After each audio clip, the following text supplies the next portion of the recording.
হঠাৎ করে নতুন পদ্ধতি নিয়ে এলেই সমস্যার সমাধান হবে এমন নয়। প্রচলিত পদ্ধতির উন্নতি করে সেটাকে এগিয়ে নেওয়া যেতে পারে বলে মন্তব্য করেছেন বিএনপি নেতা রুহুল কবির রিজভী। দুপুরে নর্থ সাউথ বিশ্ববিদ্যালয়ে এক সেমিনারে নির্বাচন সংস্কার কমিশনের প্রধান বদিউল আলম মজুমদার বলেন, শেখ হাসিনা ট্যাঙ্কে করে ক্ষমতায় আসেননি, প্রচলিত পদ্ধতি তাকে দানব বানিয়েছে।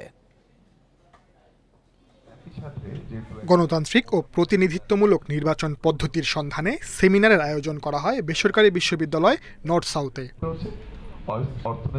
সেমিনারে অংশ নেন বিএনপি, এনসিপি, খেলাফত মজলিস সহ বেশ কয়েকটি রাজনৈতিক দলের প্রতিনিধি এবং বিভিন্ন বিশ্ববিদ্যালয়ের শিক্ষক শিক্ষার্থীরা।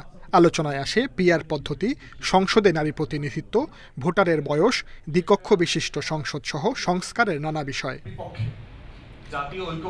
বিএনপির সিনিয়র যুগ্ম মহাসচিব রুহুল কবির রিজভী বলেন, দেশে এখন ভিন্ন মতের মানুষেরা একসঙ্গে বসে কথা বলতে পারছেন। বিগত সরকারের আমলে ভিন্ন মতের সবাইকেই শত্রু মনে করা হতো।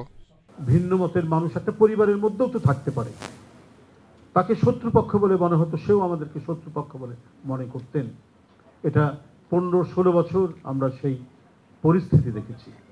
দ্বিকক্ষ বিশিষ্ট সংসদ এবং পিআর পদ্ধতিতে নির্বাচন নিয়ে রুহুল কবির রিজভী বলেন, নতুন পদ্ধতি নিয়ে এলেই সমস্যার সমাধান হবে না এবং জনগণের জন্যও তা সহজ হবে না।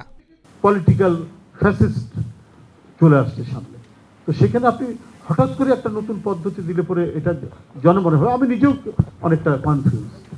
নির্বাচন সংস্কার কমিশনের প্রধান বদিউল আলম মজুমদার বলেন, প্রচলিত পদ্ধতিতেই শেখ হাসিনা ক্ষমতায় এসে স্বৈরাচারী হয়েছেন।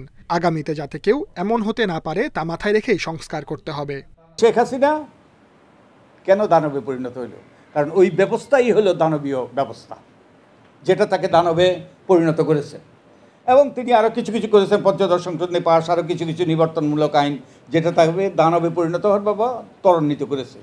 ভোটারদের ন্যূনতম বয়স 18-র নিচে করার আলোচনাকে ইতিবাচকভাবে দেখার কথা জানান এনসিপির সিনিয়র যুগ্ম সদস্য সচিব তাসনিম জারা এবং খেলাফত মজলিসের সভাপতি মামুনুল হক। তবে ভিন্ন মতের কথা জানান NDM chairman Bobby Hajjaj. Sajjad Hossain, independent news, Dhaka.